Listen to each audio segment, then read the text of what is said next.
Redmond, and today we're going to go over the planetary aspects that are surrounding us and affecting us for this upcoming week of October 9th through the 15th.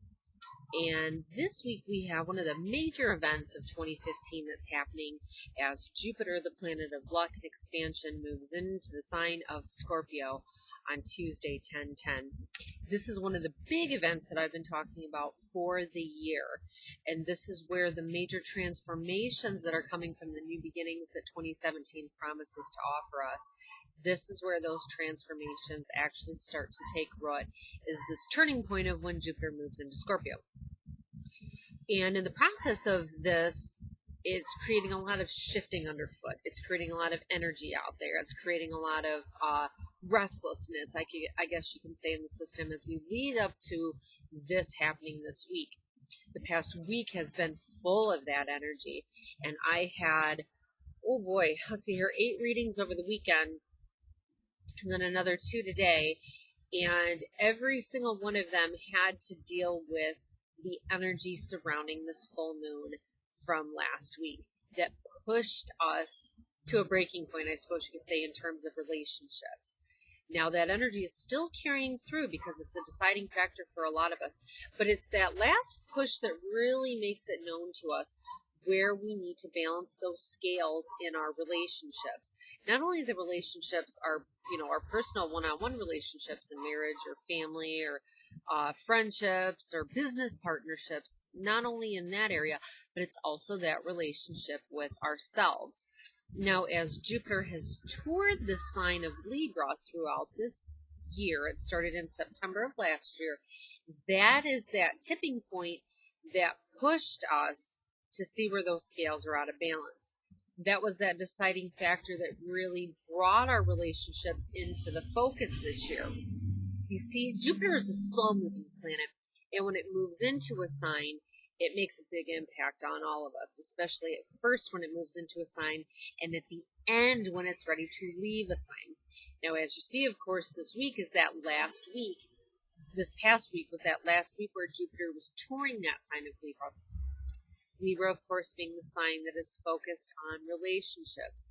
It is a sign that is ruled by the planet of Venus, the planet of love, the planet of money, the planet of harmony, the planet of balance. That's exactly what was happening as Jupiter was touring that over the past year, bringing those relationships into the focus, to the forefront. Now, this past week, we had a full moon in Aries. When I say full moon in Aries, the sun is technically in its opposing sign of Libra, and then the moon is in Aries. This is the one full moon of the year. Well, actually, there's 2, but still, this is the one that really focused on that energy of what Jupiter through Libra was bringing us. Full moons represent a time of endings, where things reach a culmination point, and we realize, I can't really necessarily do this anymore. The sun is in complete opposition of the moon, so the sun is shining a light on every crevice and corner and hidden nook and cranny that the moon is trying to withhold from us. Those things we can't hide from ourselves anymore. Those realizations we can't hide from ourselves anymore. That understanding we can't hide from ourselves anymore, and we decide we have to face it head on.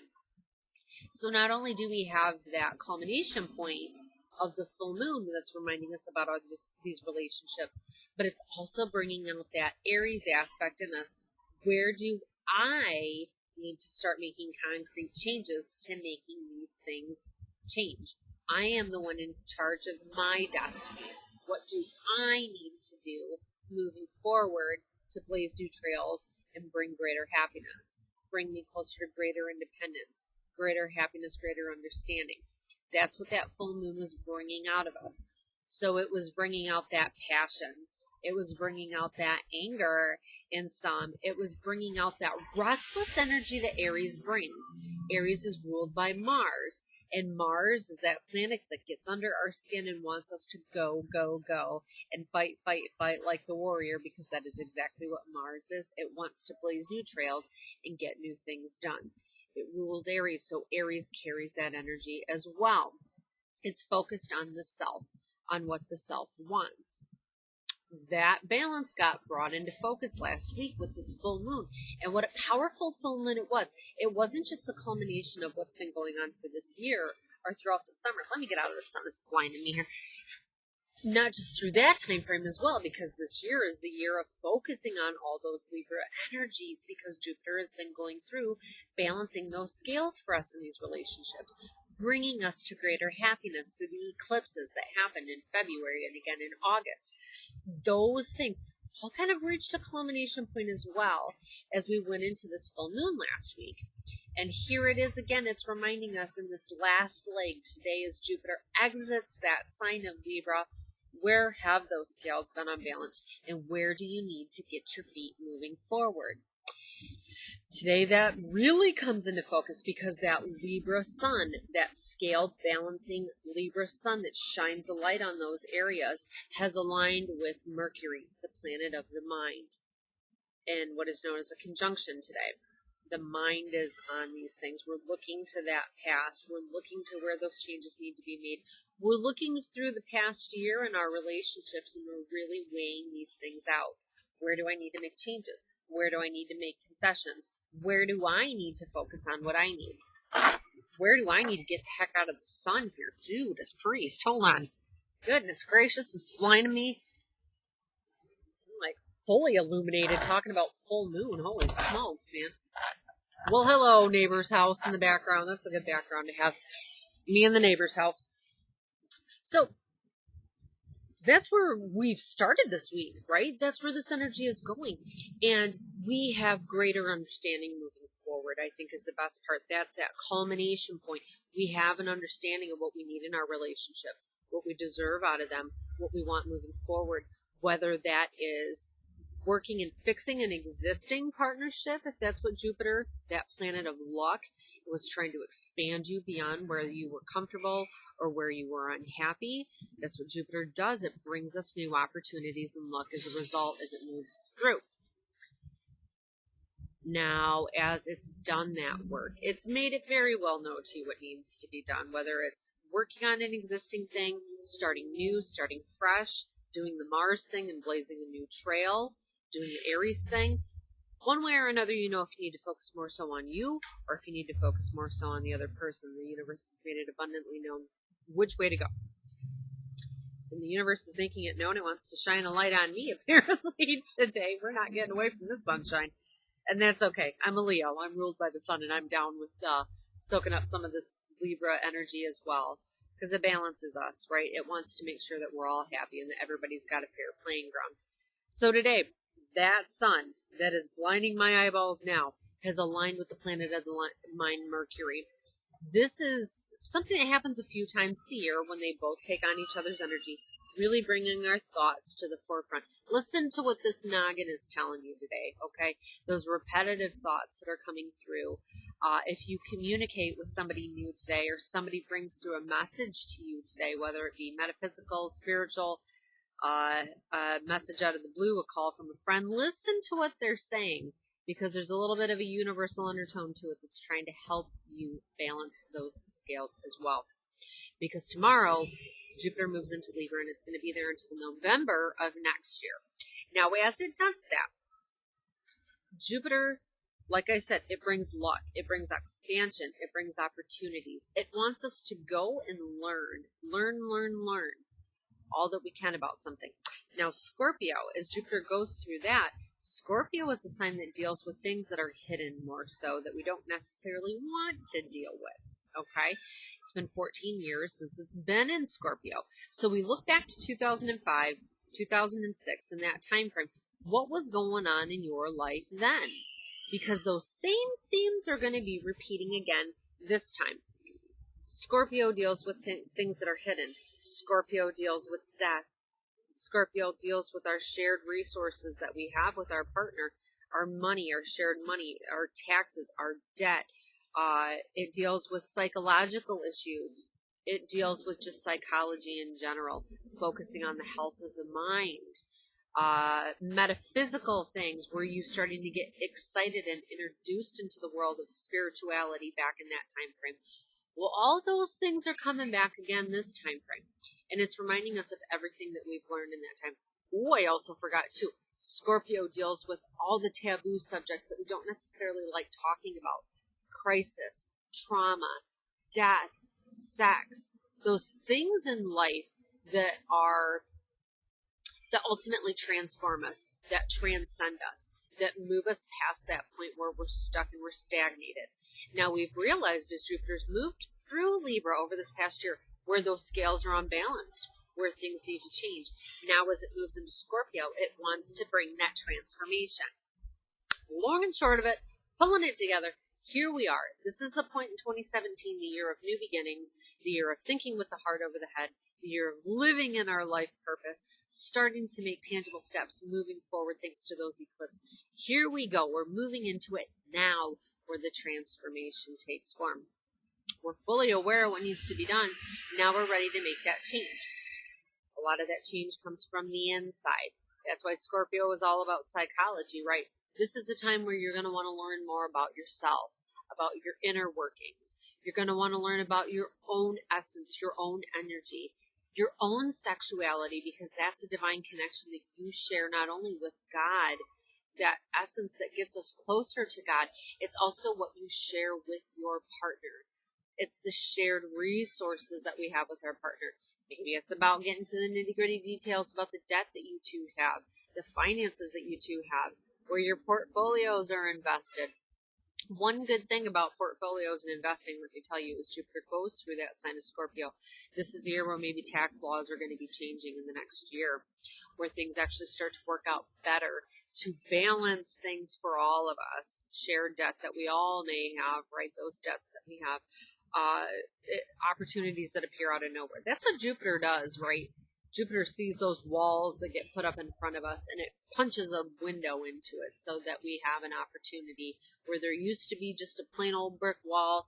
It gives us something new and an opportunity to open up a window and let in some fresh air, bring in some new energy in. So where 2016 brought endings and 2017 has brought new beginnings, Jupiter moving into Scorpio promises the rebirth process as those new shoots come up out of the ground in ourselves and in our lives, right?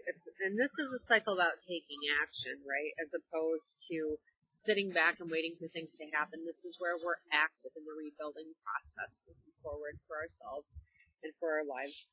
And because Scorpio is a water sign, what the universe is going to be asking us over the next year in this transit is, what do I want my life to feel like? Because Scorpio is a water sign. Water signs are about feeling. Scorpio is very deeply in tune on an emotional level with its partner and also with itself. So we ask ourselves in this transit now that I realize that things are changing, how do I visualize my life feeling moving forward in this new energy? And that's exactly what the universe is going to bring you back, because that's what you're manifesting out there. It's not just the thoughts, it's the feelings, those vibrations of our feelings that we send out into the universe, and then the universe responds. And it brings us more. It brings us better, it brings us good, or it brings us the crap that we're sending out there. Oh, this isn't going to work. It ain't going to work. I'm not going to be happy. Well, you know what you're going to get? You're going to get more of that, right? Let's send out positive energy as to what you want. Okay, because no matter what, Jupiter's going to amplify whatever it touches, right? So if you're sending out bad, that's exactly what's going to get amplified back to you 20 times over, right? So let's not do that. That is what's happening there. So what else is happening this week beyond that? Okay, we've got Mars squaring off with Saturn. That's going to be happening on Wednesday, the very next day. Now, when this happens, the last time this happened was, goodness gracious me, I thought I wrote it down and I didn't. It was like in January sometime. I feel like it was towards the end of January.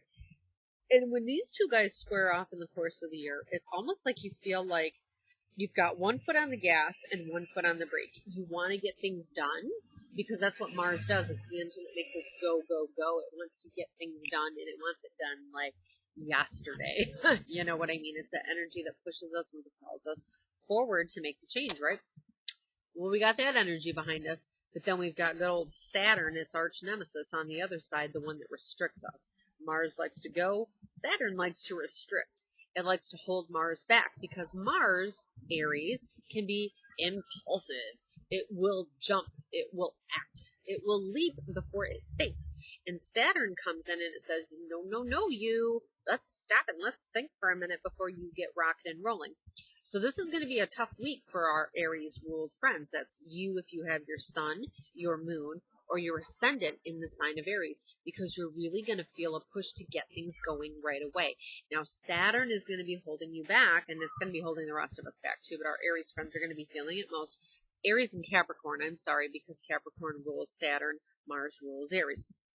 So y'all are going to be feeling a little bit more if your sun, moon, or ascendant in your birth chart is in these signs where it's restricted. Saturn's holding you back. It's making you wait. It's waiting for the divine timing to be right. Okay, so where you feel like this restless energy is holding you back, know that something better is going to be coming as this transit lets up at the end of the week. Okay, listen to the universal timing, right? What else do we have? We also have Venus moving into that sign of Libra. Back to Libra again, okay? Libra's awesome, though, right? The sun's finishing up its tour in there, now shining a light on those things, those relationships that are important to us, those partnerships that are important to us, and the harmony in general that's in our lives, the balance that's in our lives, the beauty that's in our lives, how we feel about ourselves, how we feel about our bodies, how much we take care of them. Those things we're thinking about as the sun keeps on trucking in that sign of Libra. Libra is ruled by Venus, the planet of the heart center, money and love, right? And that's why I've said this is the year of Venus. This is the year of Libra. Venus rules Libra. So it also rules matters of the heart, those relationships, how we love, how we need to be loved in return. Now, as Venus returns to its home sign of Libra, this is great. This is huge. This is like those energies I've been talking about throughout the year of thinking with the heart over the head, because the heart reigns supreme because it knows what it wants. It knows what makes us happy. This is a year where our happiness becomes the focus because the universe is listening. It says, what do you want? What's going to make you happy? Send it out there. Trust in it. Believe it. And we will bring it through for you, right? This is the heart sending it out. This is what I want. Now, as Venus returns to its home sign of Libra this week, over the next few weeks, we all become very mindful of those things. We're more diplomatic in our relations with other people. We're more understanding of the other person's side. That's what the scales are for, right? To see both sides of a case before we make a decision, right? And that's exactly what happens as Venus goes through that sign. We're a little bit smarter with our money. We think about things before we act on them. We have more romance in our lives. We're more charming with others because, by golly, Venus in Libra is such a charming little sign, and it's a charming aspect to have. So we're all a little bit more romantic and charming in our ways in how we operate. The only problem is that sometimes we get a little bit too focused on those areas. Whoa, super truck back there. And so where we tend to be a little bit more considerate, maybe we have a little bit of rose-colored glasses over our eyes and we're not seeing things for as they really are. So just make sure in the next few weeks that you focus on those things as well, that you're seeing the reality of it and not just the romantic aspect that's happening up in there. So that's pretty much everything this week. Usually I finish it up with a reading where I pull a stone and then I pull a card, but this week, this is what I've done, because this is the week where Jupiter, our planet, moves into Scorpio on 10/10. 10, of course, in the world of tarot is... Yes, you can. Sorry. Little side note there. In tarot. Okay, yes, I see that. 10 in tarot is the card that indicates the wheel.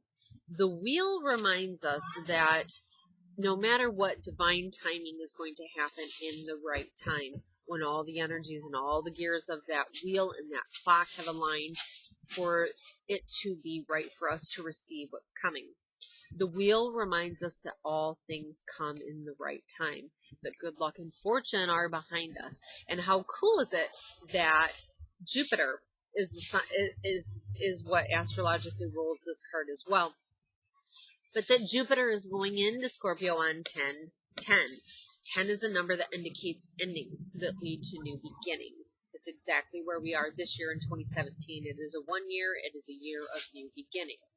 So this card reminds us that it is a time of positive change, that a situation moves forward, and that may necessarily be the case as we move into this time frame over the next year where you felt stagnated, where you felt things haven't been moving. Now they finally get the wheels moving forward. And that fortune is on your side. Jupiter is on your side, making sure that things actually start working and moving and benefiting you because you've sent out into the universe what it is that you want, right? It's a wonderful card. Look it up online. Google the wheel in tarot, and you'll get wonderful things that explain to you how this divine timing works and how to really be positive as you wait and how to watch those signs as they come through. So I'm using that as the card for the week, and I've also pulled an amethyst, and why I've pulled an amethyst is because it helps to balance the male and female energies within each one of us. The male energies are where we act. The feminine energies are where we use our intuition and where we know, where we nurture, where we go from within. Now, we take all that intuition and knowledge of knowing, and we have to act on it. We have to make our feet move forward to bring the changes. So that's why it's always important to have an amethyst and to balance those polarities between us, because it isn't just about sitting there and thinking you know what needs to happen. You have to make active steps and have the confidence and faith to make it go. You have to utilize that male energy as well. So that's why I have the amethyst here today as well, reminding us of that energy that we have to get our feet moving forward and to make that wheel get rocking and rolling right in that divine timing when things are all going to be taking place. It's also twofold, because not only is the wheel card indicative of Archangel Michael, the guardian of our life purpose, the protector of our life mission, but it's also the stone of Archangel Jeremiah. Jeremiah is the angel of Scorpio. He is the angel. He is very purple. He is the angel that flashes our life before our eyes. He performs that life review for us as we are in danger of leaving this life and moving to the next and transiting on to heaven. He is that angel that flashes our life before our eyes so we can review things in an accurate manner. We don't have to be dying, okay, to have him, to call on him to assist us in looking back on our lives, okay? He shines his purple light, balancing both energies so that we see sides of the scale, both sides, and understand things better. So, he is also around this week, Archangel Michael, all of them helping us transit into the second half of 2017 on an astrological scale, bringing us the transformations that we've been waiting for. So, everybody, thank you so much for watching. Have a wonderful week. Bye.